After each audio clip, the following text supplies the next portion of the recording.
Hello, and welcome to Hey Boomer, the show for those of us who believe that we are never too old to set another goal or dream a new dream. My name is Wendy Green, and I am your host for Hey Boomer. Today, we're going to talk about reinventing ourselves, what it takes, what it means, why we do it. And it got me thinking about some of the reinventions that I have been through in my lifetime. And there have been many. But I started to think about when I was in my early 50s and I had just sold my business, Kids Art, and I had gone back into corporate America working as a director of training. But I knew that's not where I wanted to be for the long haul. So I started working with a coach to figure out what is it that I really want to do, what's going to be meaningful in my life. And after we worked together for probably a couple of months, she said to me one day, you'd be a really good coach. And it was like this light bulb moment. I was like, oh, that's what I want to do. I want to be a coach. And then I realized, as a young person, first year in college, I wanted to study sociology. I wanted to be a social worker. But I had to put that on the back burner for various reasons. So that's one of the things that seems to happen in this next act of life is that we start to tap into things that we may have dreamed about when we were young, and then we put aside for various reasons. And so looking back into your life, into your history of what was important to you when you were young, may be a good place to start when you start thinking about reinvention. And sometimes talking with people, even getting help from a coach, can be helpful in that process. So today, my guest is another Wendy. Her name is Wendy Battles. And by day, Wendy is a cybersecurity awareness expert at Yale University. But by night, and I venture to say on weekends, Wendy pursues her passion for celebrating, illuminating, and elevating older women. As the host of the Reinvention Rebels podcast, Wendy interviews bold and unapologetic women 50 to 90 years old who have reinvented themselves later in life to see new possibilities. In this way, Wendy shines a light on the notion that we can reinvent ourselves at any age or any stage, and she's helping to disrupt the limiting beliefs about the value of aging women. At 57, Wendy is a reinvention rebel herself, having reinvented herself many times during her life, including as a management consultant, a voice actor, a health coach, and now in her most recent reinvention as a cybersecurity awareness expert and a podcast host. And she says that the podcast hosting is by far the most rewarding reinvention she has come across yet.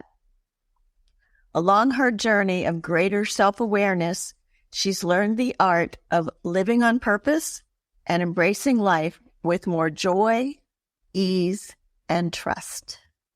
So you are going to love Wendy. You are in for a high-energy conversation. But before I bring her on, I want to mention our sponsor, Road Scholar.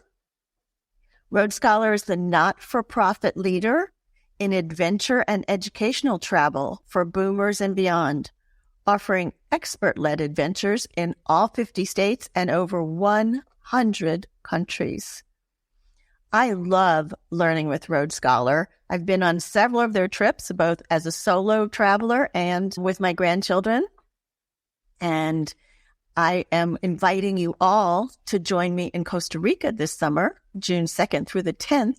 I'm doing a private trip with Road Scholar, and it's going to be amazing. So if you're interested in that, drop me an email. My email address is wendy@heyboomer.biz, and I will send you all the information.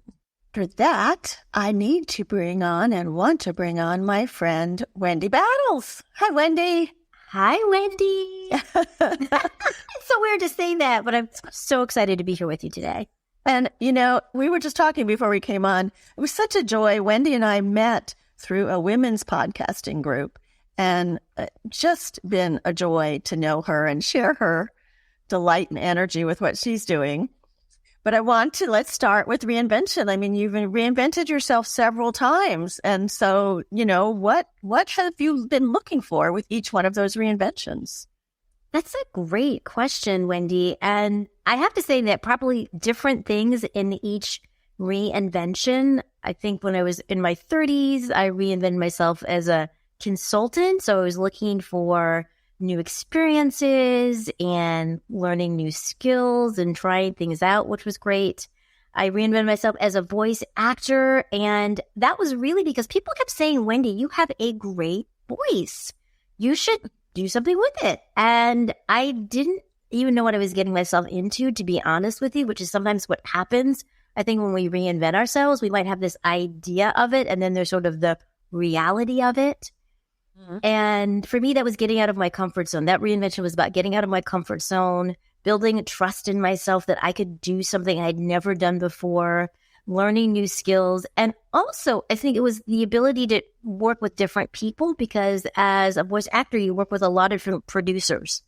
They have very different styles and expectations. So it taught me a lot about flexing my style. In my 40s, I reinvented myself as a health coach. I had a corporate career. I'm not really a corporate person. And I was really searching. And that was a great opportunity for me to figure out how to be an entrepreneur. And honestly, I wasn't that good at it. And I became a coach, but then I realized I don't love coaching. So it was a lot of self-discovery in that reinvention about both what I liked and what I didn't like. And I think it's interesting because I think the things we do give us breadcrumbs and often hints about something bigger, even though when it's happening, we can't always put all those puzzle pieces together. But they really were all leading up to my current reinvention as a podcast host, just like you, of the Reinvention Rebels podcast, because it really encompasses my voice acting work and all the years I've spent public speaking, this idea of being in conversation with people. I love talking and listening to people. I love their stories. And I think it's very interesting that I was able to integrate in a very synergistic way many different skills gathered over time. And I will just add that in my 30s and my 40s, I was always seeking, what am I meant to do? And I would try something, but ultimately it wasn't it. And it took me until 54 to really feel like I'm truly living on purpose. And that's what's really different about this most recent reinvention. That's why I think of it as my best reinvention yet. So I love how you tied it together, because when I was looking at some of your different reinventions, I was like, where is the thread? But I love how you tied it together. And your comment about finding yourself, finding your purpose or whatever at 54, in all the interviews that you've done, do you feel like that's common, that we find our purpose later in life, or do you think that's not as common? I think it's pretty common for a lot of people to find their purpose later in life. And for some of us, we have multiple purposes. It could have been that when we were younger, our main purpose was raising healthy, productive kids. And that's a pretty important purpose. But I think that as people age, their priorities and values can change. So I certainly think that we can change our focus, or perhaps we have a new purpose, something new emerges that we couldn't even see before. So I think it's a mix, because I also know people who from the 20s have been so clear on their purpose. That was never me. I couldn't even decide what to major in college. I changed 8 times. I ended up with sociology like you, but I could not figure out what can I major in? I'm a multi-passionate person. And passionate, that's right. Yeah. So I think it's been for me this journey, and I certainly see other women, especially that I meet, that are on a similar journey, that are searching, that are looking for that greater purpose. And I do think that when we get to midlife and older, we tend to have more time and space. We have more opportunity to focus on ourselves as opposed to more outwardly focusing on our job, our family, what have you. So I think it creates greater opportunity, if you haven't figured it out, to say, I want to make me a priority right now. I want to focus on what I want to do and see what we might uncover in that process. Love that. And Wendy, I want to talk a little bit more about purpose, okay? Because some people think, I have no idea. I mean, what purpose is so big, right? Like if I'm not solving world hunger, then I don't have a purpose. And I want to find out from you what you mean when you say you're living on purpose. That is a great question. And for me, living on purpose means living with joy, getting up every day and doing something that is so inspiring to me that I'm willing to make sacrifices to do it. And by that, I mean, I get up every day, since I do have a full-time job, I get up every day at 4:45 promptly, and I cannot wait to get to work on the podcast. So something to me that and it's the kind of thing that I would do. For me, that purpose means I would do without getting paid. Like I love it so, not that it wouldn't be a nice thing to get paid to do it. I wanted to say that. But I feel so inspired to do this. I feel like this is what I'm called to do. I feel like I finally stepped into the light and I'm doing something that's what I came here to do. Where the other things I've done in the past, for example, even as a health coach, like I enjoyed it to some extent, but I quit my job to do that. And then I was like, oh, this is really kind of hard and I don't really love it. But I didn't want to admit that I didn't really love it because now I quit my job and I don't want to seem like I'd failed. So I didn't have that kind of thing where I this time I have this knowing. This is how I know it's my purpose. I have a knowing about it. And the way that I got to this purpose, Wendy, is that I had been asked to be on a panel at Yale University for one of our affinity groups, the Future Leaders of Yale. And they had asked me to be on this panel about personal branding. Okay. I thought, well, what do I know about personal branding? I used to have a business. I used to do that. I was kind of, boning up on it. And I started listening to a podcast called Package Your Genius, which I love the title of it alone, right? This idea that there is something that each of us shines at. Right. Sometimes it's a matter of uncovering what that thing is. But I got so enthralled with this podcast. I listened to all these episodes. Then I bought her book. She had a workbook. And I started answering the questions. What do you love to do? What have you always loved to do? What gives you energy? What don't you like to do? What would you do if no one paid you? I started really thinking about these questions and the answers. And I think the key for me about that process is that I got really quiet. Oh, I started to, great point. Just cook in silence, clean in silence, just really being more with myself. So this path of self-discovery. And it was in that getting quiet that one day I was meditating and I heard Reinvention Rebels. I was like, what? Reinvention Rebels. Like this tiny little voice inside bubbled up and something told me, Wendy, you better write that down. Because, sometimes you get ideas and you're like, oh, I'm going to remember that in the morning. And you wake up in the morning, you're like, I don't know what it was. Right. Right. So that for me was the start. And I think that's what's different too about for me living on purpose is that this really came from within. This was listening to my inner wisdom to help guide me. And it just sparked something in me that was like, yes, that is it. That is me doing this. And it has just been fantastic. I love it. So living on purpose. Yes, what a beautiful explanation. And I can totally agree with everything that you said there. And that, I do most of this for free because I love it. I feel like the work that you and I are doing, Wendy, really helps a lot of people find that, life is not over at 55 or 65. We can still live full, meaningful lives and reinvent ourselves. And, in my beginning story, I talked about when we were young, what we left behind. Neither one of us could have thought about podcasting when we were young. Right. But we had this idea of being helpful. Yes. Right? Yeah. Absolutely. Absolutely. And I will tell you that, yes, I think that is one of the keys for me because I've spent a lot of my time over the course of even as a teenager, volunteering. I remember my first volunteer job was a candy striper at our local hospital. And, I've always been very involved in whatever community I lived in, volunteering, whether it's direct service, being at a soup kitchen, or being on a nonprofit board.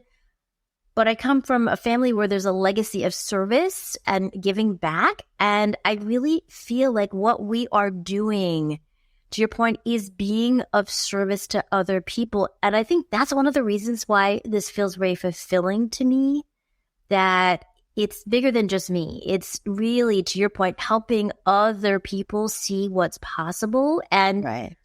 I feel like you and I are testimony to the idea that anything is possible. We can do and be anything we want to be. I agree.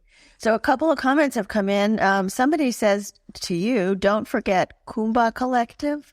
Oh, Want to speak to that? That's my friend Denise. Hey, Denise. I've always had this entrepreneurial spirit, even though I'll say I haven't always known what I was doing. But I have great creative ideas. And Denise and another friend, a mutual friend, and I got together with this idea because we're all creative souls. And we started this company where we would make these, we would do a lot of crafting and make these things. And I made jewelry. And Denise is an amazing milliner, and she made the most beautiful hats. And Kathy made beautiful textiles, and we would work collectively doing this. So I think in so many different ways we can express our creativity.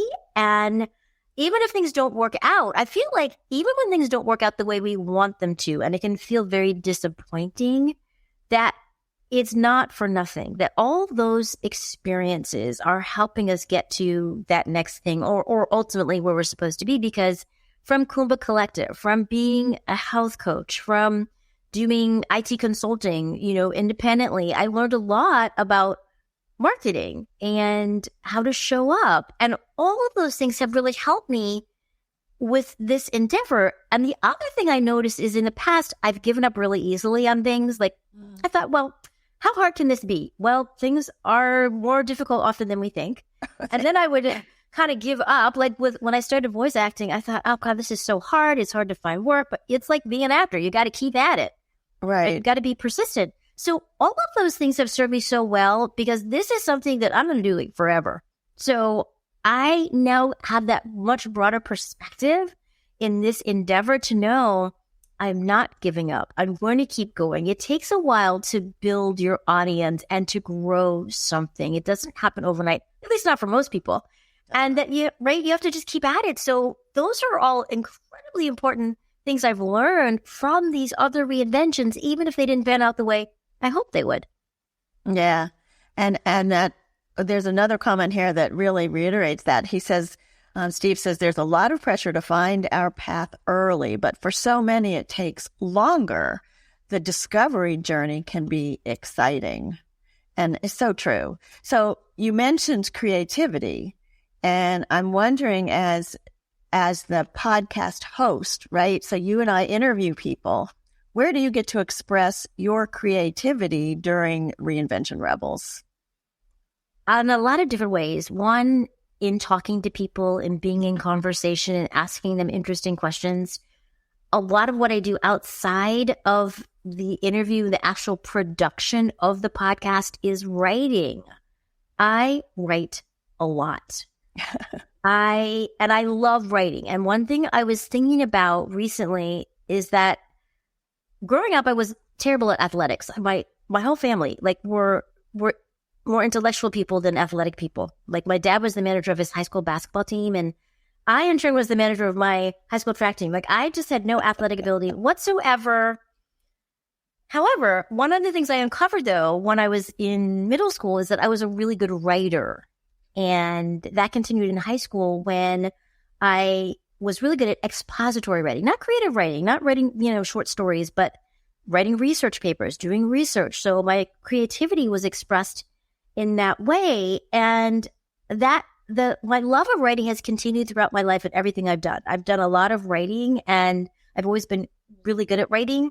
So one of the things that I do in this role that's very creative is a lot of writing, from writing posts on Instagram or Facebook or LinkedIn.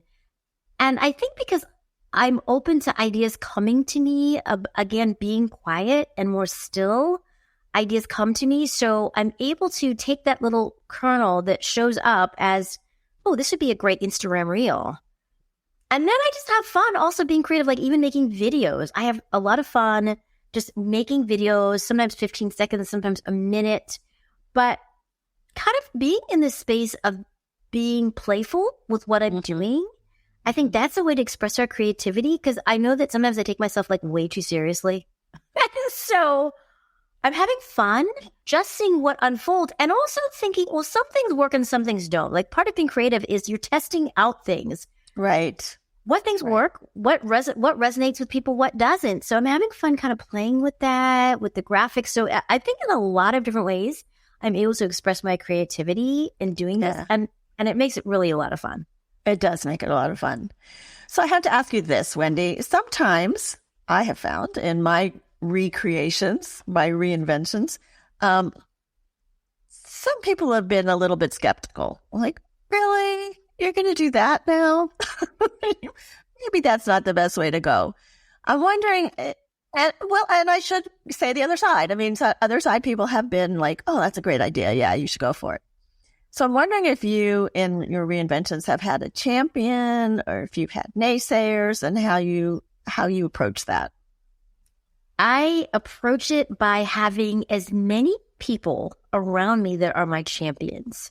For example, my friend Denise that is watching right now, we're each other's champions. We are each other's cheerleaders. We remind each other that we can do this, because something that's very similar is we're both multi-passionate people with lots of different interests. And I certainly have heard people say before, well, you really have your hands in many different things, don't you? Kind of thing. The kind of thing that it's not necessarily like an overt criticism, but the kind of curiosity that's like, oh, okay, well, that's interesting. And it's true. I have an interest in so many different things. I would say that there have been some people that have been skeptical in the past, or the kind of thing like, well, do you really think that's a good idea? Have you really thought carefully about that, Wendy? Right. That kind of thing, which I think, I know we've talked about that we both have heard some of that in the past. But I think when we're living in the space of possibility, and when we can find our allies, our champions, our supporters, and really surround ourselves with people that are Team Wendy or Team Denise or Team Steve. And it could even be having like a little mini board of directors, so to speak, for our dream, whatever that thing is. The people that can help you, that are totally supportive, but also can give you helpful advice or coach you or help you see things that maybe you can't see because, you've got blinders on. So I think those supporters can also help us in many different ways, not just cheering us on, but sometimes being our reality check. Because, I have all kinds of great ideas. It doesn't mean I can make them all happen. And so sometimes I need people to like rein me in a bit too, which I think is also helpful. So truth tellers are also helpful, but in a positive way. Right. And, to go back to your comments about purpose, I think when I started the podcast and I was having concerned family members say, well, can you make money at that? And is that really the right thing to be doing? I think the fact that I knew this was absolutely what I wanted and needed to be doing, I was easily able to say, yeah, this is exactly what I need to be doing. And I appreciate your concern, but this is what I'm doing. It gave me that courage, that strength. Yes. I love it. And I think when we're rooted in that belief, that self-belief that this is it, and even though I don't know the how yet, I know the why. I know why I'm doing this, and I trust the how will unfold. I think that when we're in that space and we have that belief, it's easier to hear what people have to say and to your point, let it roll off us and not have to get defensive about it. Well, I'm doing this because whatever. It's just like, well, thank you for that. And I just know this is what I'm meant to do right now. So it can be that simple acknowledgement of what they said. And then we just continue on doing what we're meant to do. Yeah. So from all the women that you have interviewed, Wendy, is there a common theme, a common action, or a common belief that has carried people through their reinvention journey? There are a couple. If I had to boil it down, I would say first, curiosity. there is a common thread among everybody that I have interviewed that they are curious souls. They are interested in themselves, in the world around them, in continuing to develop. So they're willing to ask themselves questions. They're willing to try something new. They are willing to ask people for help. Sometimes I think, right, we have to do it. We feel like we have to do it all ourselves, but they're willing to have what I call a reinvention dream team. People that are, we're talking about, right? Those supporters. So that's one, curiosity. The second one is courage. There is this theme among women that reinvent themselves that they are courageous. And courage shows up in so many different ways for each of us. It could be small courage. It could be courage with a capital C, right? There's the courage by choice, what I call courage by choice, when we want to do something new, for example, and we're willing to put ourselves out there. And then there's that, courage when you're forced into something, or you are faced with dealing with something that you necessarily didn't want to necessarily do, but you find the courage to address it. So either way, they have courage. And as one of my rebels says, do it scared. Just do it scared. Do it. But right, we have to just kind of, feel that fear and just move through it. Even if it means taking baby steps. Maybe it doesn't mean leaping off that cliff, but maybe it means just inching up and building your confidence. And as you have a little victory, then it emboldens you to think, well, I could take the next step on my path to do this. So curiosity and courage are two really big themes I see throughout. The one other thing I'd say is self-permission. I think for women especially, we put so much pressure on ourselves. There's so many expectations for us to do it all, which of course is totally impossible. But we don't always give ourselves permission to nurture ourselves, to create the space to grow. And these women have said, my dreams matter. And I want to pursue that. So they really are giving themselves permission to go after whatever that thing is. Yeah, I love that. So tell me what you have learned about yourself by doing this podcast. I've learned so much. I've learned so many different things. I've learned that when I really want to do something, I can make it happen. That when I have decided that this is it, I'm willing to put in the time and effort, meaning I'm willing to get up at 4:45 every weekday to work on this podcast. So I've learned a lot about that. I've learned a lot about being much more organized about it, because there are a lot of moving parts to producing a podcast, and it's not just the production, but it's the promotion. It's the research. It's the research. It's, building basically a business. So all of the things that go into that. So I learned that I'm a pretty capable person. And, I learned too that sometimes you're using new technology. So I realized, well, I can learn new things, and things don't have to be as hard as I think they do. And that's been a really important lesson. I've also learned that it's okay to let go. Some days I have these ideas of all these things I want to do, but it's not even realistic, because I have a limited period of time. Right. And so I've learned to let go of, not everything has to be perfect, that you need to get started to move forward. Because in the past, I've been very stuck on doing everything perfectly. And between doing everything perfectly and being a people pleaser, those have been things that I think have been my Achilles heel. And I've been able to really overcome that with healthier boundaries, both for myself and other people, and letting go of this idea that everything has to be so perfect. Right. And I will tell you, I think about that as I was listening back to some of my first episodes when I got started over 2 years ago. And I was thinking, well, the sound quality wasn't that great. Even though I had a decent microphone, I didn't even know how to set the volume, the settings for it properly. Right. Wendy, I listened back, I was thinking, wow, the sound was so-so. It wasn't terrible, but now it's so much more professional. And I see how I've grown just in my work as a podcaster. And that has been fantastic to see, to reflect back on that and see, I've come so far. I've really come so far. So that's been encouraging for me, to be honest. I know. And that's a wonderful thing as, an older adult to recognize that you can learn all these new things, not just skills, but about yourself, about your abilities, about it's okay to not be perfect. I mean, all of those things I think are so energizing. I mean, like I was telling everybody about this show, the energy that you bring it's phenomenal. It's contagious. I love it. I want to be that. Wendy Battles defines energy. I love it. Thank you. What can I say? But you're right. There is so much learning as we age. And I think there's so much more freedom too. Where often when we're younger, at least when I was younger, I was so set on doing things a certain way. And one of the things I've learned is that there are many different ways to get to your goal.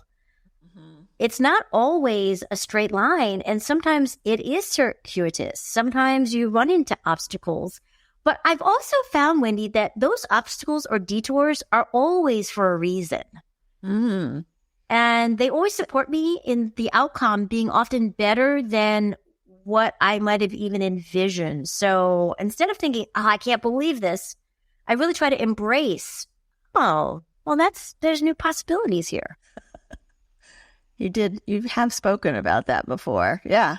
And sometimes it's hard to embrace those things when things happen out of your control. So we have, Ernest has asked a question, and he says, what advice do you have for not just young people, but for all people wanting to take an example from you on your Reinvention Rebel ride? That's a great question, Ernest. Yeah. And I would say, one, don't be afraid to try, because we never know what's going to happen unless we're willing to put ourselves out there in whatever way you're doing that. So I think making the attempt and trying, number one. And number two, seeing failures as opportunities. I've had so many disappointments about things I've done. There are things that have worked out really well, but there's things that haven't when it comes to like my reinventions. And of course, in the moment, I was like, I can't believe this. It was disappointing. Sometimes it felt crushing because if you put your heart and soul into something, it doesn't work out. It's really, it can do a number on us. But I think wisdom is taught me that, and I wish I could have learned this earlier when I was younger, that failures are opportunities for us to grow, and they're often what we need to learn. Just like people come into our lives sometimes, and sometimes you have a difficult person in your life, and you're like, why is this person in my life? Why? Right. But whether it's, a friend or a boss or, a significant other, whoever that person is, but I always think I learned the best lessons from the most difficult situations. Not that there aren't lessons I learned from when things go smoothly, because I can learn lessons from that too, but the most impactful lessons for me come from the challenge, the difficulty, overcoming something, because it always built my confidence. It always reminds me then, wow, I can do this. I can use that to look back and say, well, if I could overcome that situation, now I have a lot more wisdom and experience. I should be able to overcome anything. So I think those things to me are helpful, is to really try and to embrace failures or even just disappointments when something doesn't go quite the way we want to. Thinking, well, how could I do it better next time? How could I learn from this experience and use it to grow instead of, as I know we can all do, beat ourselves up over it? I mean, I've spent a lot of time, I'm learning a lot, beating myself up over things. But I feel like, Wendy, those days are less and less. And the older I get, the more I can have better perspective to realize the world's not going to end. I can get through this. And most things, quite honestly, aren't as bad as I make them out to be in my head. Well, and you use good language. You don't call things like failures and disappointments. You reframe them into opportunities, and I think that's a wonderful thing. And to be empathetic with ourselves, right? We would never speak to a friend in critical terms of the way we sometimes might speak to ourselves.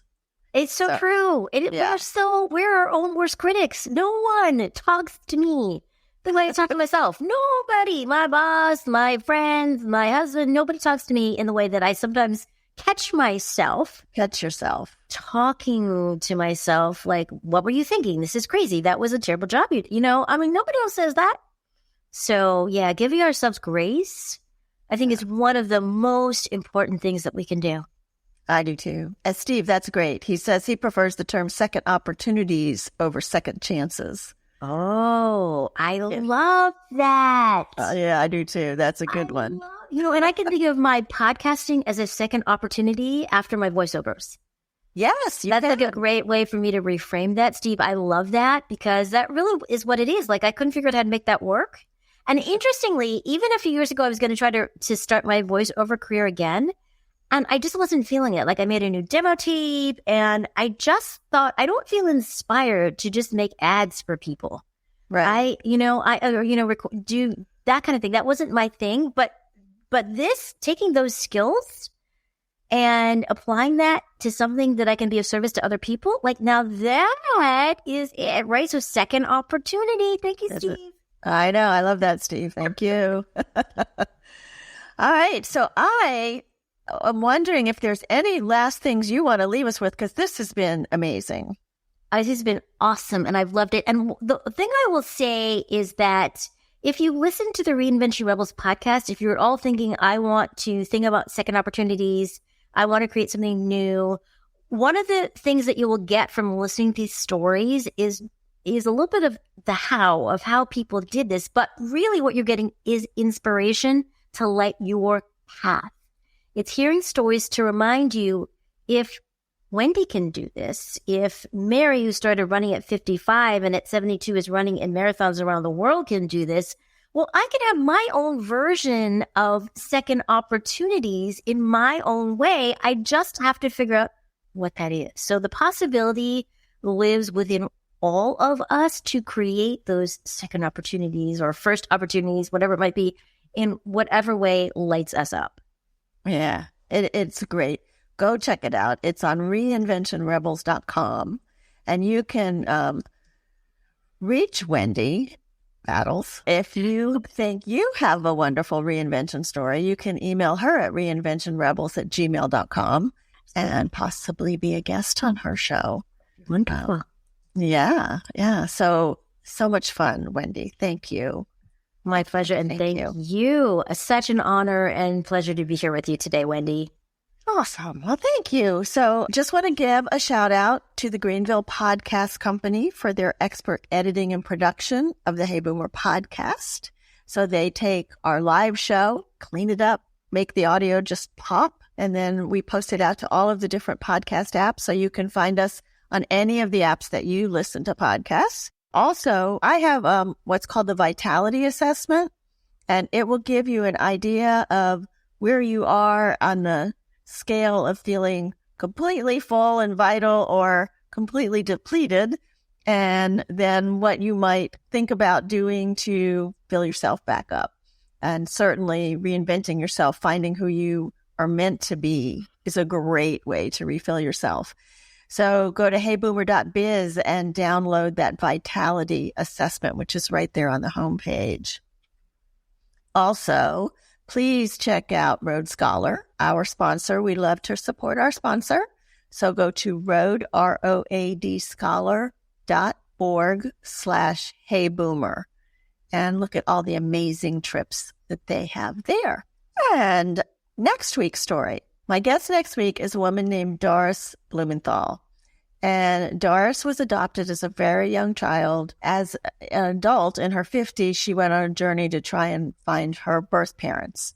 It's an amazing story, but there's more to it than that. You know, so many of us don't understand what it's like to be an adopted child. And do you fit in or do you not fit in? And why did my parents give me up? And all of those questions.